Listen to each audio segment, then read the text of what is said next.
Assalamualaikum warahmatullahi wabarakatuh. Perkenalkan, nama saya Ziranur Febrian dengan NIM STI 2023030671 akan mempresentasikan hasil untuk UTS Sistem Penunjang Keputusan.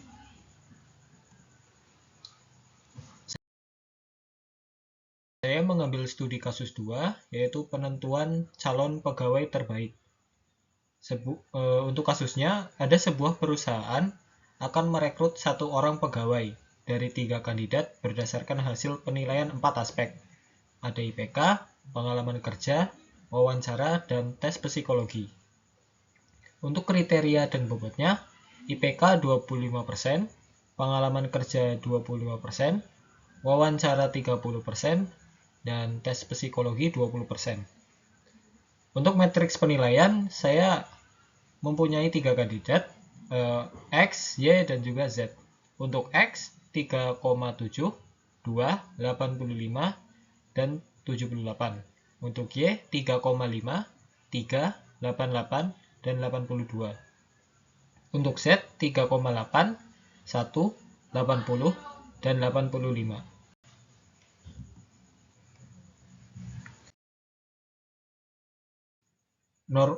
Normalisasi matriks. Ini normalisasi yang dilakukan dengan membagi nilai setiap elemen dengan nilai maksimum di kolom tersebut. Untuk IPK, nilai maksimumnya 3,8.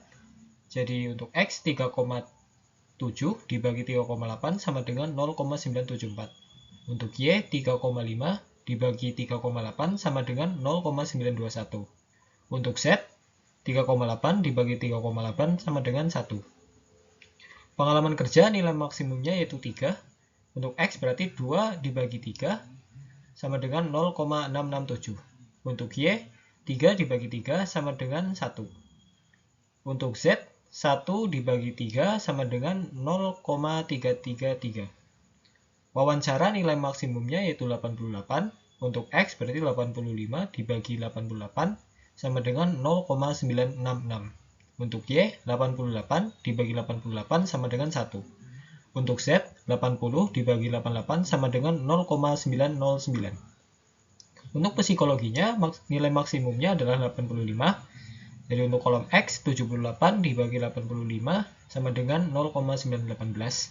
Untuk Y, 82 dibagi 85 sama dengan 0,965. Untuk Z, 85 dibagi 85 sama dengan 1. Next.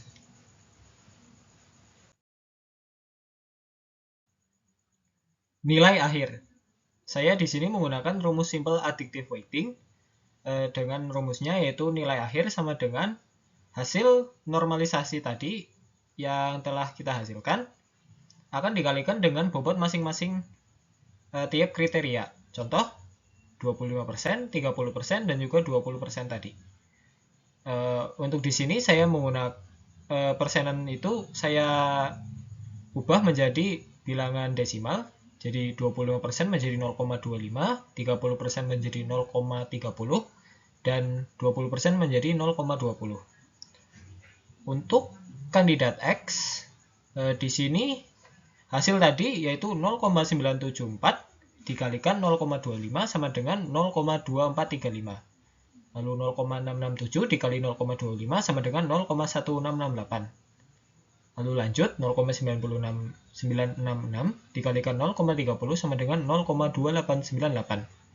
Dan 0,918 dikalikan 0,20 hasilnya adalah 0,1836. Lalu hasilnya ini semua dijumlahkan menjadi 0,8837.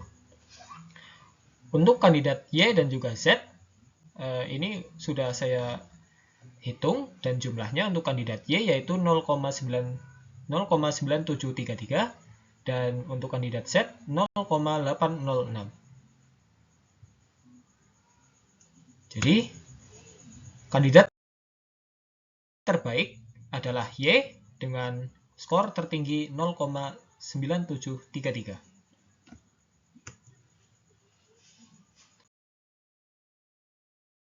Lalu kita akan menggunakan studi kasus yang sama, cuma untuk bobotnya akan saya naikkan di kriteria tes psikologi. Agar hasilnya sama rata dijumlahkan sama rata 100%, jadi tes psikologi menjadi 30%, ditinggalkan 15%.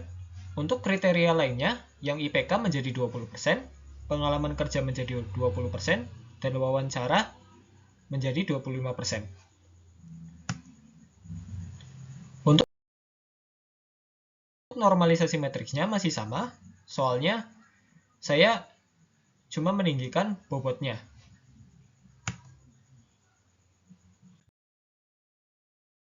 Yang berbeda adalah pada nilai akhirnya. Untuk kandidat X, hasilnya menjadi 0,8909. Untuk kandidat Y menjadi 0,972 dan kandidat Z 0,8439. Dan kandidat terbaik masih tetap Y dengan skor 0,972.